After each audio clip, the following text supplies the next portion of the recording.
کا دنیا میں بجا دے.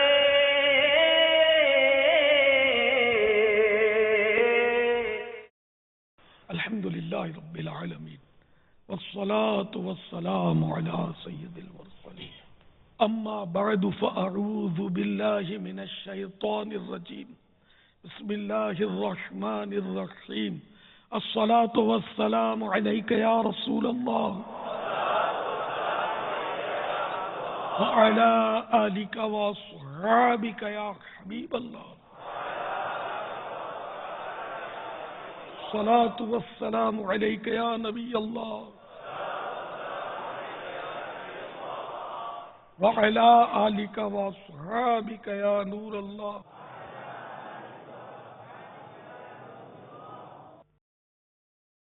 الحمدللہ مدنی مذاکرے کا سلسلہ ہے. آئیے پہلے اچھی اچھی نیتیں حسب حال بڑھا لیتے. اللہ کی رضا پانے اور ثواب کمانے کے لیے اچھی اچھی نیتیں کرتا ہوں. اول تاخیر مدنی مذاکرے میں شریک رہوں گا. اللہ نے توفیق دی تو مزید اگر سلسلہ جاری رہا اس پہ بھی شرکت کروں گا. علم دین حاصل کرتا رہوں گا. از ابتدا تا انتہا موبائل فون بند رکھوں گا.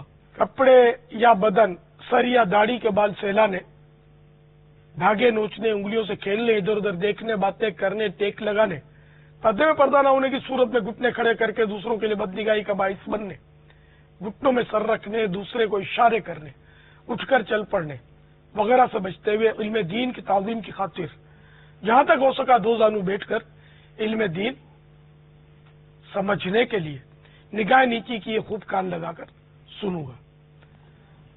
تو جو دو زانو نہیں ہے اگر مناسب خیال فرمائے تو ہو جائے. پھر تھک جائیں تو جس طرح آپ کو آسانی ہو مہذب طریقے پر بیٹھ جائیں. پھر تھکن دور ہو اللہ توفیق دے پھر دو زانو. صلو علی الحبیب وغیرہ سن کر ثواب کمانے اور صدا لگانے والے کی دلجوئی کے لیے بلند آواز سے جواب دوں گا. ضرورتاً سمٹ سرک کر دوسرے کے لیے جگہ کشادہ کروں گا. دھکا وغیرہ لگا صبر کروں گا. گورنے جھگڑنے جھڑکنے الجھنے سے بچوں گا. خاص خاص باتیں لکھ لوں گا. حسب موقع عز و جل صلی اللہ تعالی علیہ وآلہ وسلم رضی اللہ تعالی عنہ اور رحمت اللہ تعالی علیہ پڑھوں گا. حتی الامکان نگاہ نیچی رکھ کر بیٹھوں گا. آج کے مدنی مذاکرے اور اب تک کی میرے پاس موجود نیکیوں پر اللہ کی رحمت سے ملنے والا اجر، ایصال ثواب بارگاہ جناب رسالت آپ صلی اللہ تعالی علیہ وآلہ وسلم، جملہ انبیاء و مرسلین، خلفاء راشدین، صحابہ و تابعین و تبع تابعین، ائمہ مجتہدین، علماء کاملین، مشائخ عاملین، مفسرین، محدثین، تمام مؤمنات و مؤمنین، مسلمات و مسلمین، خصوصاً شہیدان و اسیران کربلا، جمیع اہل بیت اطہار، ائمہ مذاہب اربعہ، ائمہ سلاسل اربعہ، حجت الاسلام امام محمد غزالی، بالخصوص سیدی اعلی حضرت صدر شریعت صدر الافاضل قطب مدینہ مفتی احمد یار خان، مفتی دعوت اسلامی حاجی مشتاق، حاجی زمزم رضا، تمام مبلغات و مبلغین مرحومین کو بھی اس کا ثواب پہنچے. صلو علی الحبیب صلی اللہ تعالی علی محمد. مدنی مذاکرے کا سلسلہ ہے. آپ سوالات کیجئے، ہر سوال کا جواب وہ بھی بالثواب دے پاؤں گے ضروری نہیں، بند پڑا عرض کرنے کی کوشش کروں گا. بھول کرتا پائیں فوراً میری اصلاح فرمائیں. مجھے آئیں بائیں شائیں کرتا اپنے موقف پر بلا وجہ اڑتا نہیں، شکریہ کے ساتھ رجوع کرتا پائیں گے انشاءاللہ عز و جل. صلو علی الحبیب صلی اللہ تعالی علی محمد. السلام علیکم ورحمۃ اللہ وبرکاتہ. وعلیکم السلام ورحمۃ اللہ وبرکاتہ. میرا نام محمد بلال عطاری ہے. میرا تعلق پنجاب مدینہ الاولیاء سے ہے. پیارے بابا جان، آپ کی بارگاہ میں یہ سوال ہے، ہمیں دوسروں کی چیزیں پسند آ جائیں تو کیا یہ حسد ہے؟ اللہ اللہ اللہ، کسی کی چیز پسند آنا حسد نہیں کہلاتا، حسد بھی نہیں کہلاتا، غیبتہ بھی نہیں کہلاتا. حسد کی تعریف یہ کہ کسی کی چیز یا کسی کی نعمت دیکھ کر اس کے زوال کی تمنا کرنا. اعلیٰ حضرت نے یہ لکھا ہے، یعنی کہ وہ نعمت اس سے چھن جائے، یہ نعمت اس کی ضائع ہو جائے، چھن جائے. تو کسی کی نعمت دیکھ کر، جیسے کسی کی آواز اچھی ہے تو یہ تمنا کرنا کہ اس کی آواز خراب ہو جائے، یہ حسد ہوا. کوئی مالدار ہے تو یہ تمنا کرنا کہ یہ غریب ہو جائے، یعنی جل کر. ہاں، اگر اس لیے نہیں بلکہ کسی صاحب نظر نے یا دین کا درد رکھنے والے نے یہ دیکھا کہ یہ مالداری کی وجہ سے گناہوں میں زیادہ ہے، اس لیے اس نے تمنا کی کہ یہ غریب ہو جائے، تو یہ پھر حسد نہیں ہے. اس کا ایک اور نام ہے غیرت. یہ یاد کر لے، غیرت. غیرت کی تعریف یہ ہے کہ کسی کی نعمت دیکھ کر اس لیے چھن جانے کی تمنا کرنا کہ یہ اس سے چھن جائے، تاکہ یہ کیونکہ اس کے لیے آخرت میں نقصان دہ ہے کہ یہ گناہ کر رہا ہے، اس کی وجہ سے تکبر میں پڑ رہا ہے. تو اب کسی کی آواز بہت اچھی ہے اور اس کی وجہ سے وہ دنیا میں ایسا مستغرق ہے، جیسے کہ آواز اچھی ہے تو فلمی گانے بولتا ہے، یہ گناہ کر رہا ہے. اب اگر کسی نے اس لیے یہ تمنا کی کہ اس کی آواز چھن جائے کہ یہ کہ گناہوں سے گانے بولنے یا گناہوں سے باز آ جائے، تو یہ حسد نہیں ہے، یہ اس کا نام ہے غیرت. یہ غیرت کا بے لگا کر آپ نے بہت سنا ہوگا، بے غیرت، گالی دیتے یعنی بے شرم. غیرت کے معنی شرم ہوتے، ہمارے یہاں اردو میں تو یہ معنی لیے جاتے، لیکن یہ کہ غیرت یہ ایک اصطلاح ہے. اس کے معنی ابھی میں نے عرض کیے کہ کسی کی نعمت کے زوال یعنی ضائع ہونے یا چلے جانے کی اس لیے تمنا کرنا کہ چونکہ یہ اس کی وجہ سے گناہوں میں پڑ رہا ہے تو یہ گناہوں سے بچ جائے. تو ظاہر ہے کہ یہ ہمدردی ہے، لیکن مسئلہ یہ کہ اس کو جب پتا چلے گا نا کہ یہ مجھ پر ان مانو کر غیرت کھا رہا ہے تو ہو سکتا ہے کہ وہ ناراض ہو جائے. تو اس کو بتانے کی حاجت نہیں ہے، یہ اپنے دل میں ہو.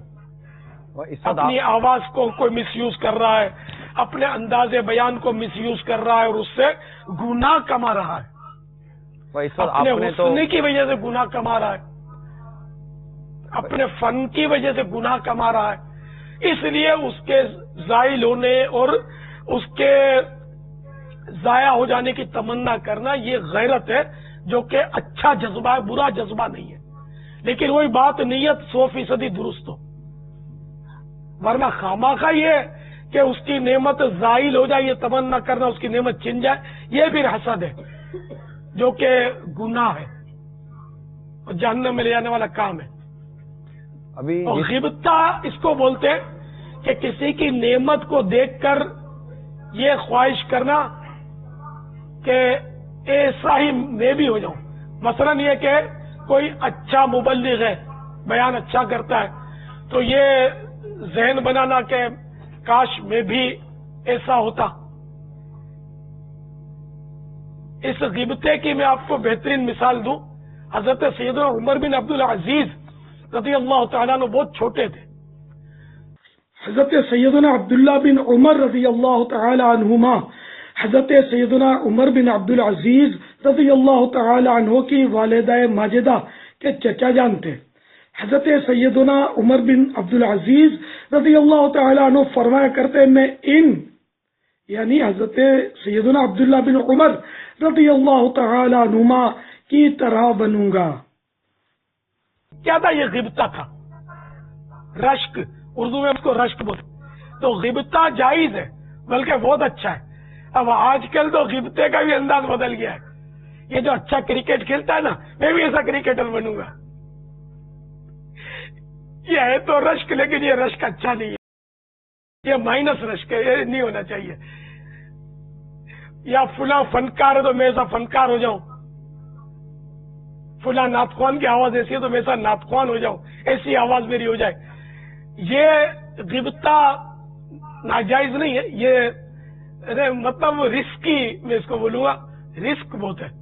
اچھی آواز والا نعت خوان ہونا یہ رسک ہے کہ اس کو لوگ دکھائیں گے نوٹے، اور یہ اپنے نفس پر کنٹرول نہیں کر سکا تو متہم ہوگا، لوگ بولیں گے پروفیشنل ہے.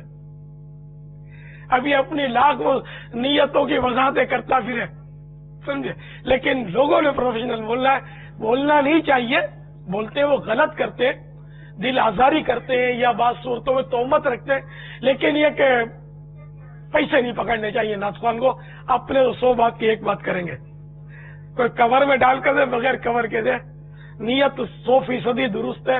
لیکن اس دور میں نوٹ پکڑنے والا جو ہے نا وہ تہمت کا شکار ہم نے دیکھا کہ ہو جاتا ہے. لوگ اس کے بارے میں بولتے ضرور ہیں، کچھ نہ کچھ بولتے، گل افشانی، اس کو بلائیں گے ضرور لیکن باتیں کریں گے. تو اللہ کرے کہ ہم کو مطلب ہے کہ غیبتہ ملے نا تو جیسا عمر بن عبدالعزیز کو ملا نا، تو ایسا غیبتہ ملے کہ کاش میں اعلی حضرت جیسا ہو جاؤں، کاش میں صدر الشریعہ جیسا ہو جاؤں، کاش میں امام غزالی جیسا ہو جاؤں. نبی جیسا ہو جاؤں نہیں کہہ سکتے آپ، یہ سوچ لیجئے. نہ کوئی اب صحابی بن سکتا ہے، وہ بھی دروازہ بند ہو گیا صحابیت کا بھی، اب کوئی صحابی نہیں بن سکتا. تو ویسے ولایت کا دروازہ تو کھلا ہوا ہے. تو یوں ایک مطلب مثال دی میں نے کہ اگر ریس کرنی ہے تو کسی مطلب اللہ کے نیک بندوں کی ریس کرے کہ اس جیسا ہو جاؤں. اس آواز کی ریس کیا کرنی تھی؟ یعنی قاری جو ہے نا، قاری کی آواز کتنی اچھی ہوتی ہے، جو اچھے قاری ہوتے ہیں. اس کو امام بنانا کیسا، آپ کو تعجب ہوگا. فتح رضویہ میں اس پر بحث ہے. اعلی حضرت کے فتح رضویہ میں نے پڑھا کہ جس کی بہت آواز ہوگی نا، بہت اچھی آواز، بہت اچھا قاری، تو وہ اس کا یہ بچنا دشوار ہے. مطلب ہم کسی کو یہ نہیں کہیں گے کہ وہ ایسا کرتا ہے کہ وہ پھر اپنی آواز بنانے کے چکر میں رہے گا. نماز میں بھی وہ سورہ فاتحہ کو پورے قواعد کے ساتھ پڑھے گا، جہری نماز میں سورت کو پورے قواعد کا لحاظ رکھے گا، اس کے تکلف، وہ اس کا تکلف کرے گا. اور اس لیے اس طرح کا امام جو ہے نا، میں جو نتیجے پر پہنچا ہوں کہ یہ مناسب ہے کہ اتنا بڑا قاری نہ ہو. یہ میں خلاصہ کا ڈرتے ڈرتے عرض کر رہا ہوں، یہی میرا رونگ نمبر نہ لگ جائے اور کوئی ناراض نہ ہو جائے. اور نعت خوان بھی اپنے اوپر سوچ رہے، نعت خوان بھی بہت اچھی آواز ہوتی ہے. تو پھر کیا ایک بار نہیں مدنی مذاکرے میں کوئی موسیقی کا آلہ دکھایا تھا کہ ہم لوگ اس طرح آواز سیٹ کرتے ہیں اپنی، وہ میوزک کے اس پر. اب ایسی آواز کو کہاں چولہے میں ڈالے، نہیں میرا چولہا اچھا ہے، ایسی آواز سے میرا چولہا بجھ جائے گا. میرا چولہا مجھے وضو کے لیے گرم پانی تو مہیا کرے گا، مجھے چائے پینی ہوگی مزید فریش ہونے کے لیے، مدنی مذاکرے میں بیٹھے چائے تو دے گا میرا چولہا. ایسی آواز لو چولہا بجھ جائے گا کہ جو میوزک کے ذریعے آواز چلائے، ایسی آواز نہ کپے اپنے کو. تو یہ مطلب بس یہ سائڈ افیکٹ بہت ہے اچھی آوازوں کے. آدمی تکبر آ جاتا ہے، بعضوں کا حسد کیا جاتا ہے. اچھا، دوسروں کی آواز جن کی ان سے اترتی ہوتی ہے، کم ہوتی ہے، ان پر ہنستا ہے، ان کی مذاق اڑاتا ہے، ان کی آواز کی نقلیں اتارتا ہے. یار اس کی کوئی آوازیں پھٹے ہوئے ڈھول جیسی. میں گیا لیکن یہ مائک چھوڑتا نہیں تھا، لوگ میرا انتظار کر رہے تھے کہ میں پڑھوں گا، یہ لگا ہوا تھا بھائی. تو بہرحال یہ کہ غیبتہ بھی کس پر کیا جائے، رشک کس پر کیا جائے، اس پر غور کر لیا جائے. اور غیرت کرنے میں بھی 112 مرتبہ غور کر لیا جائے کہ غیرت کی آڑ میں کہیں حسد تو نہیں ہے. تو بڑا سوچ سمجھ کر یعنی کہ وہ قدم اٹھانے والی بات ہے. واللہ تعالی اعلم ورسولہ اعلم عز وجل وصلی اللہ تعالی علیہ وآلہ وسلم. صلوا علی الحبیب صلی اللہ تعالی علی محمد وعلی آلہ وصحبہ وبارک وسلم. باپا یہاں ساری وضاحت کے بعد کئی سوالات ذہن میں پیدا ہو سکتے ہیں. مثال کے طور پر سب سے پہلے شاید ہو سکتا ہے کہ آپ نے جیسے کہہ دیا کہ یہ کسی گلوکار کو بولا ہوا ہی نہیں، وہ ہم نے اس وقت مدنی چینل پر گلوکاروں کو سمجھا دیا ہے کہ یہ ہم تمہارے لیے کر سکتے ہیں. تو اب گلوکار کے ذہن میں کیا یہ بات ہو سکتا ہے کہ اس کو کوئی گلوکار بیٹھا ہو اور مدنی چینل دیکھ رہا ہو تو بولے یار یہ ان کو میرے بارے میں غیرت تو سوجی، ان کو غیرت کے نام پر میرے لیے یہی دعا کرنی تھی کہ میری آواز بیٹھ جائے، یہ غیرت کے نام پر یا کسی نام پر یہی دعا کر لیتا کہ میں گانے چھوڑ کر بھلے ناطے پڑھنے لگ جائے، میری آواز بیٹھنے کی غیرت کرنے کی کیا ضرورت تھی؟ تو ابھی اس کو کیا مطلب حل دیں گے؟ اور پھر دوسری بات آپ نے فرمائی کہ ایک صاحب نظر جو دیکھے کہ یہ آواز اس کو وہ کہیں کے کہیں لے کے چلی جائے گی، اب یہاں ایسا کہاں لائیں گے جو خود کو صاحب نظر نہ سمجھے؟ اور مطلب میں بھی صاحب نظر ہوں، دیکھتا ہوں صاحب نظر ہو، نظر والا ہوں، میں بھی چشمے پہن کے دیکھتا تو ہوں، باریک باریک اسے صاحب نظر تو ہوا، تو صاحب نظر تو میں بھی ہوں۔ دراصل آواز جو ہے نا یہ کسب سے حاصل تو ہوتی نہیں ہے، تجربہ یہی ہے، بعض کوششیں کرتے ہیں کہ اس طرح کے معجون کھاتے ہوں گے، اس طرح کی دوائیں استعمال کرتے ہوں گے کہ میں بہت اچھی آواز والا بن جاؤں، لیکن عام طور پہ ہوتا نہیں ہے، یہ قدرتی عطا ہی ہے کہ کسی کا حلق اچھا ہوتا ہے اور آواز اچھی ہوتی ہے۔ تو اب آواز اچھی ہو گئی، یہ نعتیں پڑھے تو پھر بھی رسک میں تو رہے گا یہ۔ آج کل جیسا کہ میں جنرل بات کرتا ہوں، میں ہر نعت خوان کو نہیں بولتا ہوں، لیکن میں جس کو بولتا ہوں وہ سب سمجھتے ہیں، جو نعتیں پڑھتے ہیں وہ سمجھتے ہیں کہ آج کل جو نعتیں پڑھتے ہیں ان کا انداز کیا ہے۔ جو حساس ہوتا ہے نا اس کو پتا ہوتا ہے کہ ان کا انداز کیا ہے، وہ کس انداز سے نعتیں پڑھ رہے ہوتے ہیں اور ان کا متبع نظر کیا ہوتا ہے، اور کس طرح کے منچ سجا کر ان پہ بڑی بڑی پارٹیوں کو بٹھا کر، سیٹھوں کو بٹھا کر، ایسا لگتا ہے بعض اوقات کہ نعت خوان سیٹھوں کی خوشامدیں تو نہیں کر رہا اور ان سے نوٹیں کھینچ رہا ہے، برسات ہوتی ہے نوٹوں کی۔ اب ٹھیک ہے، ہم کسی نعت خوان کو براہ راست کہیں گے نہیں کہ یہ اس لیے کر رہا ہے، ہم حسن ظن ہی لے آتے ہیں۔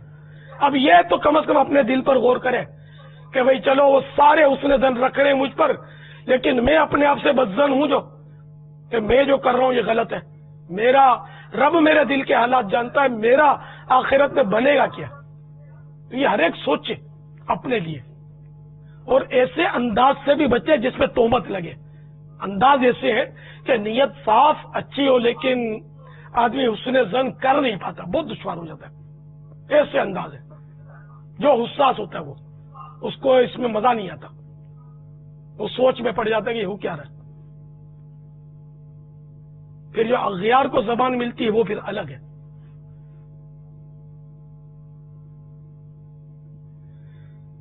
تو بہرحال یہ کہ اللہ تبارک و تعالی کی بارگاہ میں کس کا کیا مقام ہے کچھ پتہ نہیں ہے، تو آواز اچھی ہو جائے اس کی دعا کیوں نہیں کی؟ تو اب جیسے کہ حدیث شریف میں کہ اللہ تعالی کو دبلا پتلا بندہ پسند ہے۔ اب آپ کیا کہیں گے؟ اللہ تعالیٰ موٹے کو نیک بنا دے، وہ پسند آ جائے اس کو، خوف خدا اپنا خوف دے دے اس کو۔ خیر وہ ایک سمجھانے کے لیے عرض کر رہا ہوں کہ وہ حدیث شریف میں دبلے پتلے کا تذکرہ ہے، موٹے کے ناپسند ہونے کا تذکرہ تو ہے موٹے آدمی کے، لیکن پسندیدہ ہونے کا تذکرہ میں نے نہیں پڑھا۔ اچھا، اب وہ کون سا دبلا پتلا یہ بھی دیکھ لیں ذرا۔ فتاوی رضویہ شریف میں اس کی بڑی پیاری شرح فرمائی ہے جو بہت پسند آئی مجھے، کیونکہ بعض دبلے پتلے تو ہوتے ہیں، دبلے پتلے ہوتے ہیں اور بڑے پھڈے باز ہوتے ہیں، بڑے پھرتیلے ہوتے ہیں۔ میں نے دبلے پتلے بدماش دیکھے ہیں، بڑی پھرتی سے چاقو چلانا اور کا نام ہوتا ہے، اور ہوتا دبلا پتلا ہے۔ تو ایسا دبلا پتلا پسند ہے یہ؟ تو میرے آقا اعلی حضرت نے فرمایا کہ جو فتاوی رضویہ شریف میں نے پڑھا تھا کہ وہ دبلا پتلا کہ جو اللہ کے خوف کی وجہ سے گھل جائے اور دبلا پتلا ہو جائے، یہ سمجھ میں آتا ہے۔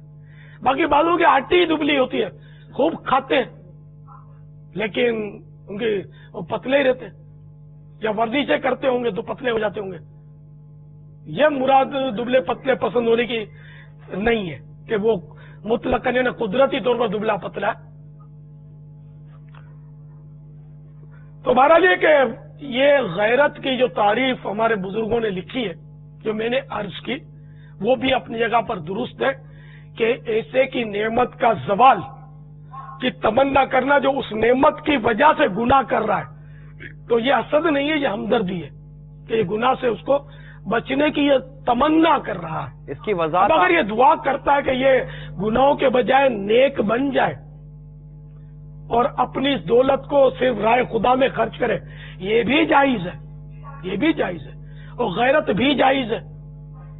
اب بہتری کی آپ تقسیم کر کے آپ تو رسک والی تقسیم کر رہے ہیں نا، رسک یعنی خطرے والی کہ آواز باقی رہے اور میں نعت خوان بن جاؤں، مگر اس میں نعت خوان میں خطرہ موجود ہے زبردست، فی زمانہ تو خطرہ نہیں، خطرات کا جال بچھا ہوا ہے، بلکہ بعضوں کا جیسا لگتا ہے کہ اس طرح کا نعت خوان برا یا گلوکار برا، ایسا کبھی کبھی وسوسے آتے ہیں کہ گلوکار کو تو پتا ہوتا ہے کہ میں کر ہی غلط رہا ہوں، اور نعت خوان خوش فہمی میں ہوتا ہے کہ میں ثنا خانی کر رہا ہوں اور خالی خالی پیسے کھینچ رہا ہوتا ہے اور مالداروں کی خوشامدیں کر رہا ہوتا ہے۔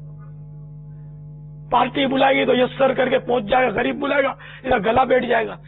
جو ایسا کرتے ہیں میں ان کو بول رہا ہوں سب ایسا نہیں کرتے، لیکن مطلب یعنی کہ یہ دنیا جو آپ کے سامنے، اس کا نظام آپ کے سامنے ہے، ہر معاملے میں مقرر کا بھی یہی حال ہوتا ہے، بسا اوقات مبلغ کا بھی یہی حال ہوتا ہے،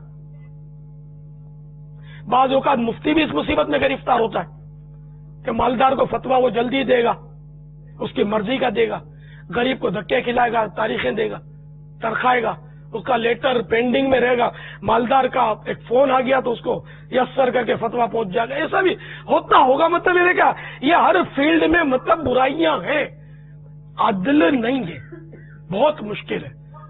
عدل کی عدالت تو فاروق اعظم کے پاس تھی رضی اللہ تعالیٰ عنہ۔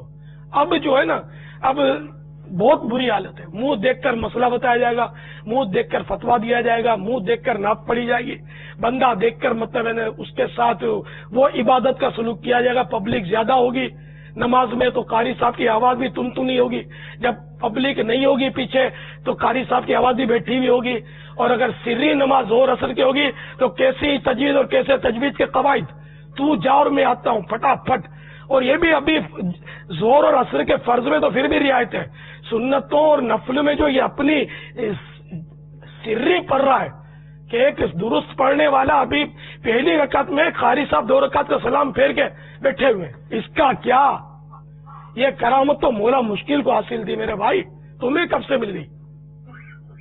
مولا مشکل کشا علی المرتضی کرم اللہ تعالی وجہ الکریم جب گھوڑے پر سوار ہونے لگتے، ایک رکاب، ہم جس کو اسکوٹر کا پیڈل جیسے جس طرح ایک پیڈل پہ رکھ کے دوسرے پیڈل پہ چڑھتے ہیں نا، بلکہ اس طرح نہیں، سائیکل کی مثال زیادہ رہے گی، سائیکل پر ایک پیڈل پہ پاؤں رکھتے ہیں پھر دوسرے پیڈل پر پاؤں رکھتے ہیں۔ تو مولا مشکل کشا علی المرتضی کرم اللہ تعالی وجہ الکریم گھوڑے کے ایک پیڈل پر پاؤں رکھتے تھے، پاؤں مبارک رکھتے تھے، قرآن کریم کی تلاوت شروع کرتے تھے، اور دوسرے پیڈل پر جب پاؤں پہنچتا تھا اس مختصر ترین پیریڈ میں پورا قرآن کریم ختم کر لیا کرتے تھے۔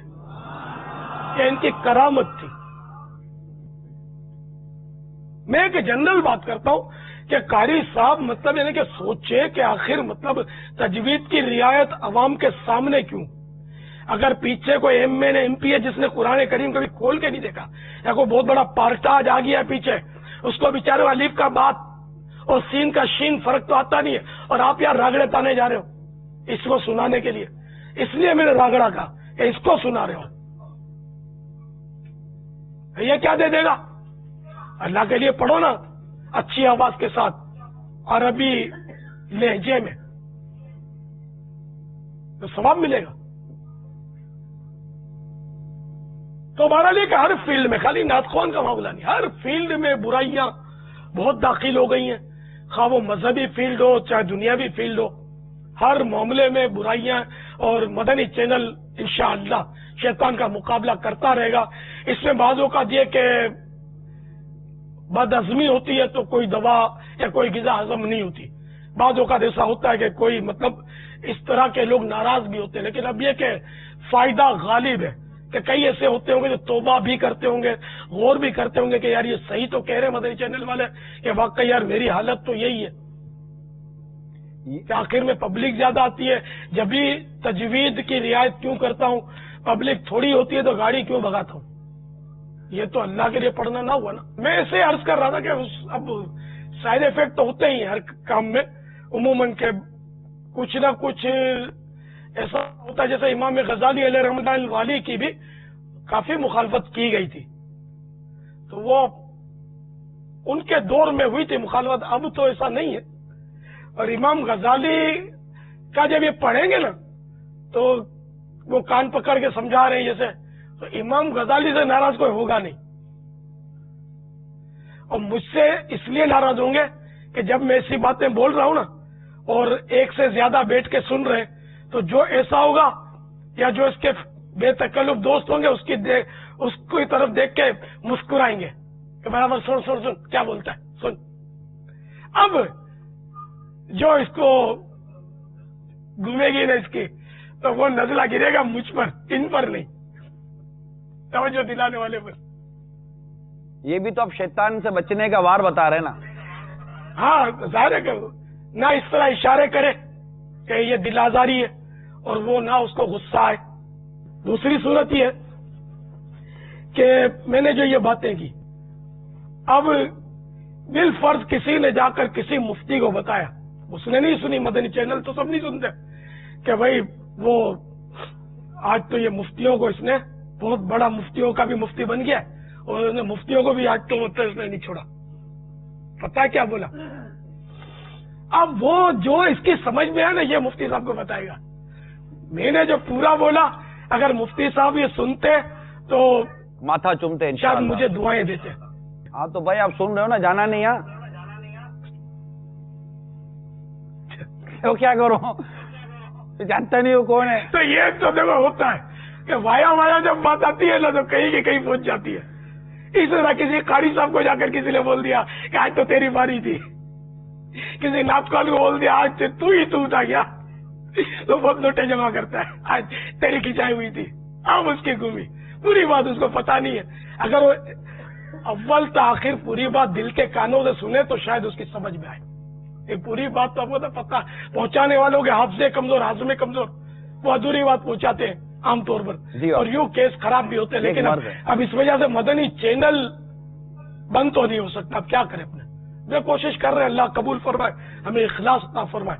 ہم تو اپنی اصلاح کے ساتھ ساتھ ہر ایک کی اصلاح چاہتے ہیں. باپا یہ مجھے اپنی اور ساری دنیا کے لوگوں کی اصلاح کی کوشش کرنی ہے انشاءاللہ. اعلیٰ حضرت امام اہل سنت کے فتاوی رضویہ پڑھنے والا, ملفوظات شریف پڑھنے والا, ہدایت کی بخشش پڑھنے والا, اعلیٰ حضرت کے انداز کو سمجھنے والا, یہ اس مدنی چینل کے انداز کو دیکھ کر شاید یہ کہ اٹھے گا کہ یہ بھی فیضان اعلیٰ حضرت ہے. الحمدللہ. بعد اوقات تو وہ سر کھلتا ہے نا باپا, تو ڈاکٹر وہ نیورولوجسٹ کے سامنے, سرجن کے سامنے آتا ہے تو سر کھلتا ہے تو ہو یہ تو بیماری آئی اور یہ تو جراثیم یہاں تک پہنچے ہوئے ہیں. تو ظاہر بات ہے وہ جب بات کھلتی ہے نا باپا تو اس پہ بہت ساری چیزیں اور سامنے آ جاتی ہیں. اچھا یہ بھی, اچھا یہ بھی, اچھا یہ بھی ہے. تو جس کا علاج ہو رہا ہے اس کو ڈاکٹر کو دعا دینی چاہیے. سیدھی سی بات یہ کہ آپریشن میں تکلیف ہوتی ہے مگر اس تکلیف کے اندر راحت پوشیدہ ہوتی ہے کہ اگر وہ اپنی صحیح علاج کروا لے تو اللہ تبارک و تعالیٰ کی رحمت ہے کہ اس وقت مدنی چینل اس انداز سے اصلاح معاشرہ کو جو لے کر, اس کا جو کام لے کر چل رہا ہے, یہ اپنی مثال آپ ہے باپا. یہ جو میسیجز آ رہے ہیں اور جو مطلب کہ ایسے وہ میلیں آ رہی ہیں, تو جو یہ جو ریکارڈڈ جو ہمارے کالیں آتی ہیں کہ ہم یوں تبدیل ہو گئے, بلکہ بابا یہ دیکھیے کہ پازیٹیو اثر قبول کرنے والوں کی ایک تعداد ہے بابا. بے شک بے شک. ہاں ظاہر ہے کہ امام غزالی نے اس کی بہت اچھی مثال دی ہے. آپ نے جو دماغ کھولنے کی مثال دی نا, امام غزالی نے یہ مثال دی کہ اگر تمہیں کوئی بتائے کہ تمہارے کپڑے میں بچھو ہے تو تم فوراً بچھو کو مارو گے, اور جس نے بتایا اس کا شکریہ ادا کرو گے, نہ کہ اس پہ بگڑو گے. تو اسی طرح جو غلطیوں کی نشاندہی کرتا ہے, گناہوں کو تمہارے آشکار کرتا ہے تم پر, وہ تمہارا محسن ہے, شکریہ کا مستحق ہے, نہ کہ اس پر تم بگڑو اور غصہ کرو. اور اگر بالفل اس طرح امام غزالی نے سمجھایا. بھی بابا وہ بچھو ہٹانے میں اگر ایسا کرے کہ جیسے کہ ایک آدمی جا رہا ہے وہ پیچھے چل رہا ہے اس کی دیکھا پیٹھ پہ بچھو ہے, اب اس کو بولے تو وہ اس کا ہاتھ تھوڑی کو جائے گا کہ بچھو کو ہٹا سکے گا وہ. اب وہ پیچھے سے جا کر جب وہ تھا کر کے ہاتھ مارے گا اس کی کمر پر اور بچھو پھینکے گا تو پہلے مڑ کے دیکھے گا, بولے کیوں مارا بھائی؟ تو بولے گا بھائی مارا نہیں, بچھو ہٹایا, دیکھ بچھو تھا. اور ارے ارے مہربانی مجھے پتہ نہیں تھا کہ آپ نے بچھو ہٹایا. تو تھوڑا تکلیف ہوگی مگر دیکھو کہ اس تکلیف کے پیچھے راحت کیا تھی, ہٹایا گیا بھائی آپریشن. ہاں تو یہ thank you very much, thank you very much, جزاک اللہ, ماشاء اللہ. آئیے گا چائے پیے گا, یہ اوپر کرے گا اچھا آدمی. جزاک اللہ, ماشاء اللہ. یہ مولاناؤں کے پاس ہے, باقی تھینک یو ویری مچ ہے. عوام بیچارے جزاک اللہ بھی نہیں بولتے یار, آج کل کے بچے نہیں بولتے جزاک اللہ. صحیح فرمائے آپ. میں نے ایک چٹکلا آپ کو بتایا تو تھا یار. جی بابا, تھوڑے دن پہلے. دوبارہ بتائیے. کہ میرے گھر پہ 2 بچے آئے تھے کسی کے ساتھ, وہ ظاہر اہل محبت ہی تھے, کسی نہ کسی حوالے سے ماحول سے ٹچ میں ہوتے ہی ہیں. تو بچوں کو میں نے تحفہ دیا, میں نے تعلیم کے لیے بولا کہ بولو جزاک اللہ.